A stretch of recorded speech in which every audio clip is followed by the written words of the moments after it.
6월 24일 저희들에게 주신 하나님 말씀 요한복음 19장 17절로 22절까지 말씀입니다. 그들이 예수를 맡음에 예수께서 자기의 십자가를 지시고 해골 히브리 말로 골고다이라 하는 곳으로 나아가시니 그들이 거기서 예수를 십자가에 못 박을새 다른 두 사람도 그와 함께 좌우편에 못 박으니 예수는 가운데에 있더라. 빌라도가 패를 써서 십자가 위에 붙이니 나사렛 예수 유대인의 왕이라 기록되었더라. 예수께서 못 박히신 곳이 성에서 가까운 고로 많은 유대인이 이 패를 읽는데 히브리와 로마와 헬라말로 기록되었더라. 유대인의 대제사장들이 빌라도에게 이르되 유대인의 왕이라 쓰지 말고 자칭 유대인의 왕이라 쓰라 하니 빌라도가 대답하되 내가 쓸 것을 썼다 하니라. 아멘. 빌라도의 공식 선언이라는 제목으로 오늘 아침 말씀 전합니다.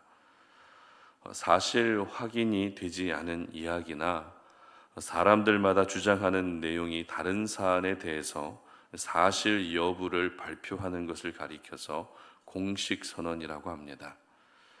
이렇게 공식 선언을 하게 되면 논란의 소지가 있었던 모든 말들이 잠잠해지게 됩니다. 그리고 그렇게 선언된 내용을 받아들이고 믿게 되죠. 따라서 공식 선언은 힘이 있습니다. 설득력도 있습니다. 그렇기 때문에 이런 공식 선언을 하기 위해서는 더 신중해야 되고 관련된 모든 사람들의 심사숙고를 거쳐야 됩니다. 그리고 공식 선언은 절대 의도하지 않은 가운데에서는 나올 수가 없습니다. 다시 말해서 그 선언을 통해서 얻고자 하는 바가 있기 때문에 의도적으로 공식 선언을 하게 되는 것입니다. 그런데 오늘 본문에서는 의도하지 않은 가운데서 말하자면 공식 선언이 돼버리는 상황을 보여주고 있습니다. 그 공식 선언이란 어떤 선언입니까? 바로 예수님이 유대인의 왕이라고 하는 빌라도의 공식 선언이었습니다.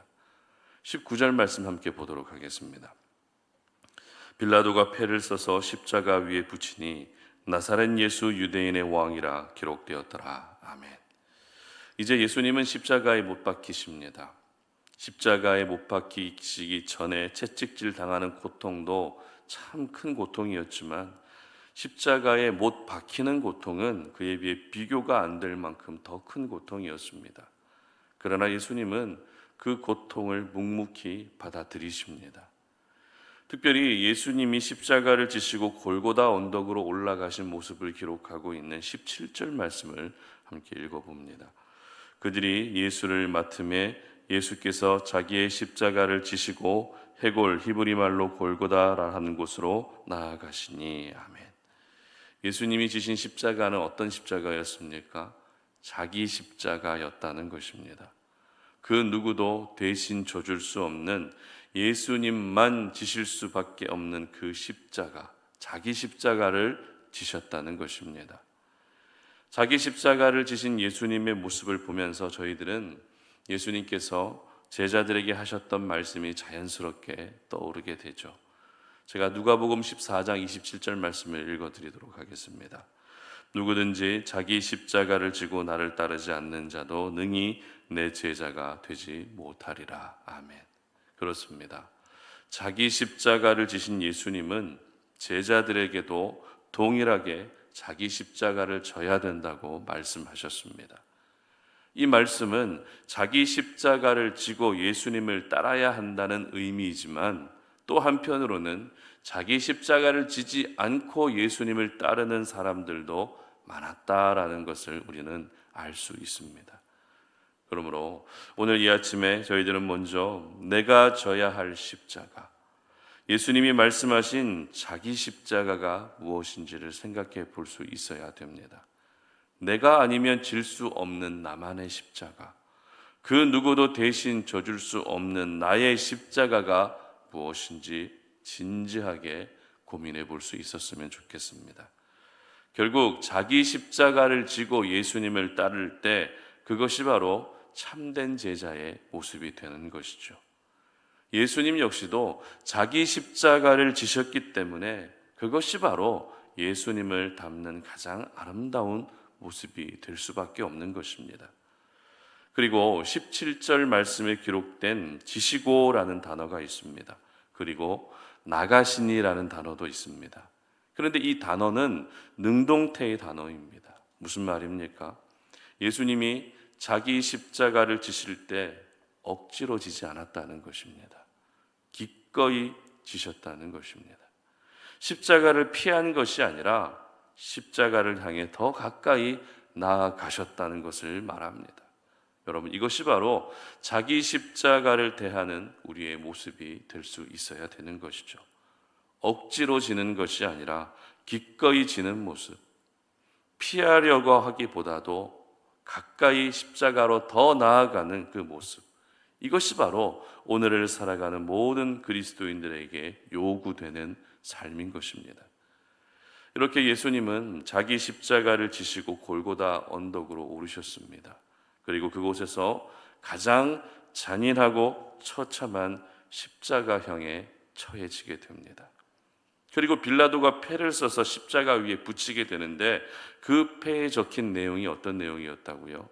나사렛 예수 유대인의 왕이라는 패였습니다. 보통 이 패에는 죄수의 죄목을 적는 것이 일반적이었습니다. 예를 들어 살인죄를 저질렀으면 살인죄 이렇게 기록한다는 것입니다. 그러나 예수님의 십자가의 패에는 죄목이 적혀 있었던 것이 아니라 예수님이 누구신지가 기록되어 있었다는 것입니다.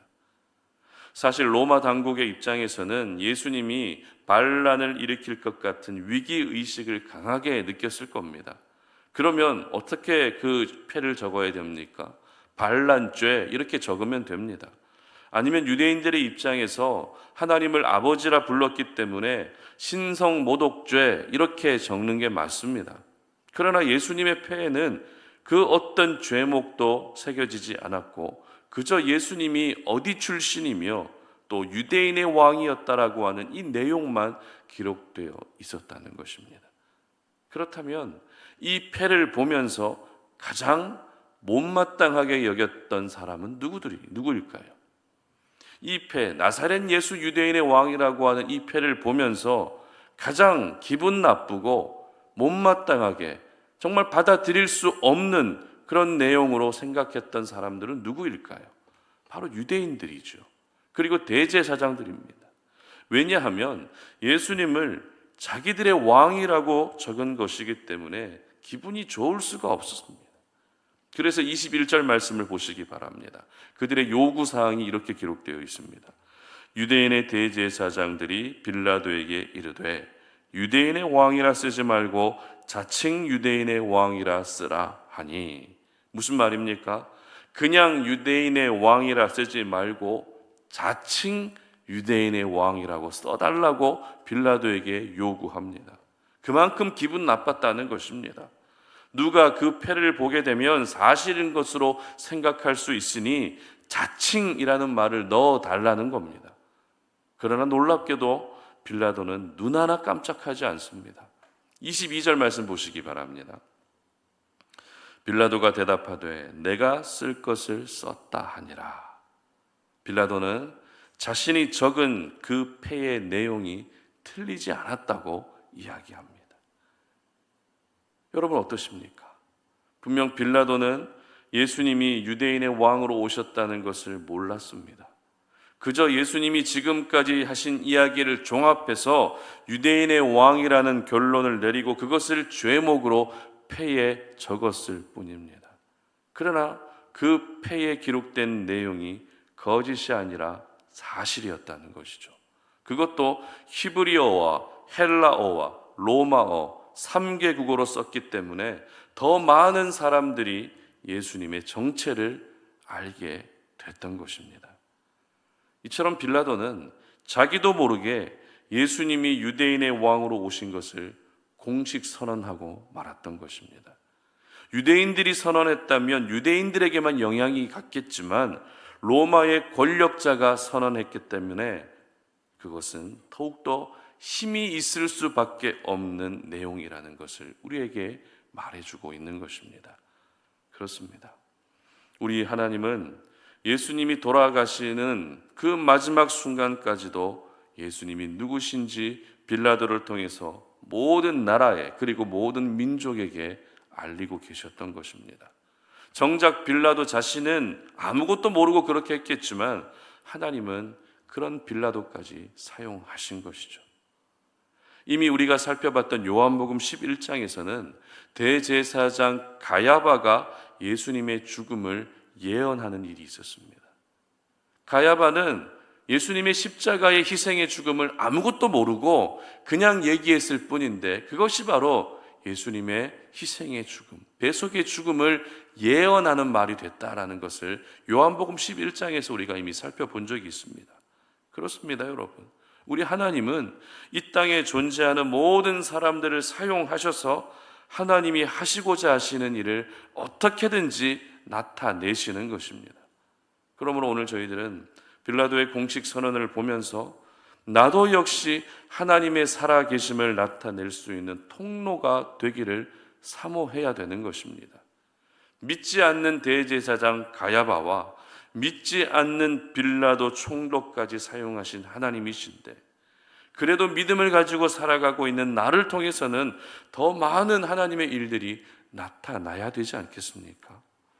하나님의 사람들은 내가 의도하든 의도하지 않든 언제나 하나님을 드러내고 예수님의 모습을 보여줄 수 있어야 되는 것입니다. 그렇다면 여러분은 여러분을 통해서 예수님의 향기가 잘 나타나고 계십니까? 분명히 말씀드리지만 안 믿는 사람들 앞에서 내가 성경책 열심히 읽고 기도하는 모습을 보여주는 것으로는 절대 효과가 없습니다.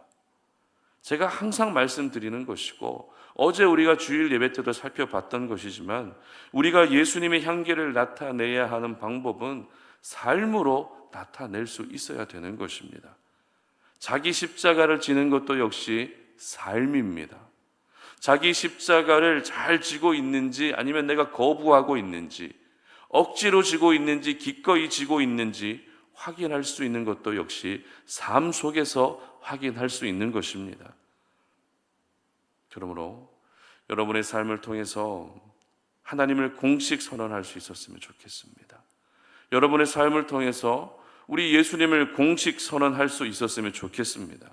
그리고 내가 예수 믿고 구원받은 하나님의 자녀임을 삶 속에서 공식 선언할 수 있었으면 좋겠습니다. 저와 여러분은 오늘도 이 세상 가운데서 하나님의 살아계심을 보여주고 예수님의 사랑을 나타내야 하는 통로입니다.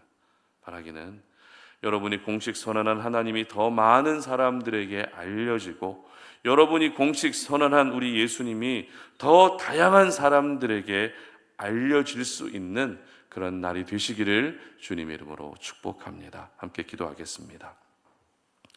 살아계신 하나님, 오늘도 우리가 이 아침에 하나님의 말씀을 통해서 결국 우리의 삶을 통해서 하나님을 드러내고 나타내야 한다는 사실을 또 한 번 알게 하시니 감사합니다. 자기 십자가를 거부하지 않으시고 기꺼이 지셨던 우리 예수님의 모습을 기억하오니 하나님께서 내게 맡기신 그 십자가, 내가 반드시 져야 될 그 십자가, 그것을 거부하지 않게 하시고 억지로 지려 하지 않게 하시고 기꺼이 지며 나아갈 수 있는 저희들 되게 하여 주시옵소서. 그래서 오늘도 우리의 삶을 통해 하나님의 살아계심을 공식 선언하게 하시고 내가 예수 믿고 구원받은 하나님의 자녀임을 숨기는 것이 아니라 나는 당당하게 하나님의 자녀라는 것을 공식 선언할 수 있는 그러한 우리 모든 성도님들의 삶이 될 수 있도록 도와주시옵소서. 감사드리며 예수님의 이름으로 기도드립니다. 아멘.